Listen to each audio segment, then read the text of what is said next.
ეს 4 წლის ემირია. ბიჭუნა ხელვაჩაურში ეგრეთ წოდებული ოცნების ქალაქის ტერიტორიაზე ცხოვრობს. ეს ის საშინელი ადგილია, სადაც ცოტა ხნის წინ დიდი ტრაგედია დატრიალდა, რომელსაც 2 ანგელოზი ბავშვის სიცოცხლე ემსხვერპლა. 4 წლის ემირის ერთადერთი სათამაშო ეს გატეხილი ველოსიპედია, რომელსაც ბორბლებიც კი არ უმუშავებს, მაგრამ ღატაკი ოჯახიშვილი მაინც ვერ იმეტებს ნაგავსაყრელზე გადაგდებისთვის. რა ქნა საბრალო ბავშვმა, სხვა სათამაშო ხომ მას არაფერი აქვს. მშიერ ბიჭუნას თავადაც სიღატაკეში მცხოვრებმა კეთილმა მეზობელმა საჭმელი შეუტანა. შეხედეთ, როგორ გემრიელად ჭამს ნაშიმშილარი ბავშვი. ემირის ყველაზე დიდი ოცნება ველოსიპედი და პულტიანი მანქანაა. აი ასეთი ძველი სამოსიაცვია. ღმერთო, ეს ხომ საშინელებაა. ბიჭუნა ძვირადღირებულს არაფერს ითხოვს. საგაზაფხულო ქურთუკი, ჯინსის შარვალი და ახალი ბოტასი ბავშვს ყველაზე მეტად გაახარებს. ღვთისმიერო ადამიანებო, მოდით გავერთიანდეთ და ბავშვის სევდიან თვალებში ვარსკვლავები ავაკიაფოთ.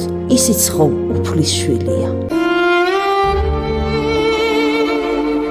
გადარიცხეთ ნებისმიერი თანხა ჩერნოვეცკის ფონდის ოფიციალური საიტის მეშვეობით.